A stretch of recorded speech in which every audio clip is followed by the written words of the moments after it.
want to say that today we came to Nduta to see the parents of Nduta, a matter that I raised in Parliament. And this is one of our Kenyan citizens who is at Vietnam and arrested and almost facing a death sentence. And when the matter came in and I raised it in Parliament, I also raised it with the head of state. And I want to thank him because he has followed up with the Ministry of Foreign Affairs and our consulate, and we have also had our embassy from Bangkok doing the communication with Vietnam. And I would say there is a lot of diplomacy and a lot of communication going on, but the best bit of it is that Nduta is not going to be hanged now. There's a lot of work going on, and very soon the government will give its position once the negotiations are done. So at this point, what I would like to say is that we thank His Excellency the President and the government and all the government officials who have liaised with the Vietnam government to make sure that our daughter was not harmed.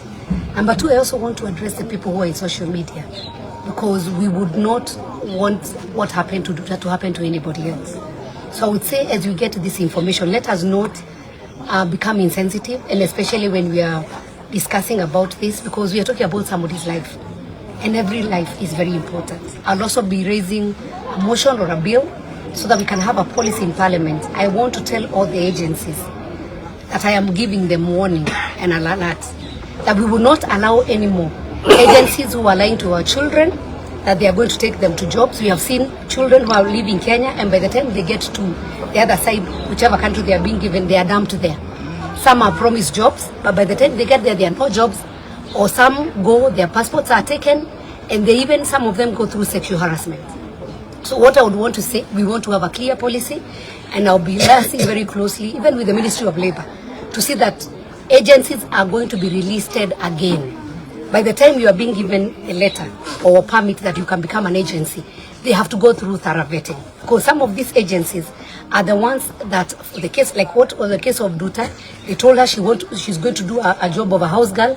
Then they went and exchanged her bags. We don't know under what circumstance her bag was exchanged.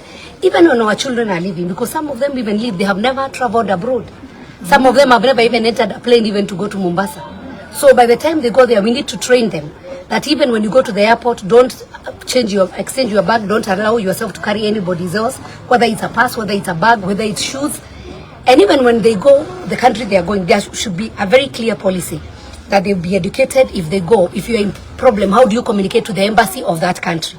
How can you even fight for your right? If you go and you're abused, or you have a person who have employed you who is abusing, then how can you be able to reach out? Because some of them, we have had many, especially girls, who come back when they are dead. So we thank God that we knew the case of Nduta before the whole process went through. But you see, that case is from last year. We didn't have any communication happening. So, but in Parliament, we are going to, actually, I'm going to personally take up the matter. And I also raise the matter with the President, that we must vet the agencies that are recruiting our children, promising them greener pastures, but when they go the other side, they suffer, they run away from them. There is an issue you spoke about.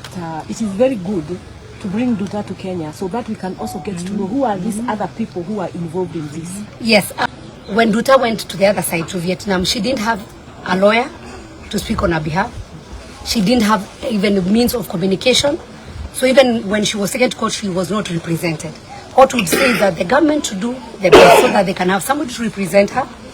And if possible, because this is diplomacy, we would pray, our prayer is that Nduta can be brought back to Kenya, because we want to know which is this agency.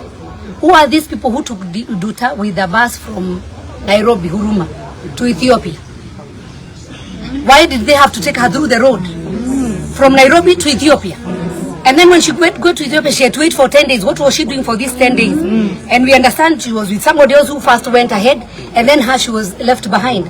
Who is this who exchanged her bags? And why did the agency keep quiet when she was arrested? Because I'm sure if they were following up, they knew she was arrested. So they should have informed the family earlier. We would have even informed the government earlier. We would have saved her life. Maybe Nduta will be back. So we would pray that she comes back, so that becomes a lesson even to the other agencies or other people who want to use our children as drug traffickers, and they use their innocence. Because if you don't know, you'll be given a bag, you don't know there is anything inside, and then at the end of the day, you are the one to lose your life. And we want to say something. Life is precious. And you know, God is a God of second chance. and judgment belongs to God. We will pray that Nduta comes back. It's better she be taken through the Kenyan process as we expose the agency and the people who used that innocent girl. Thank you. Very okay.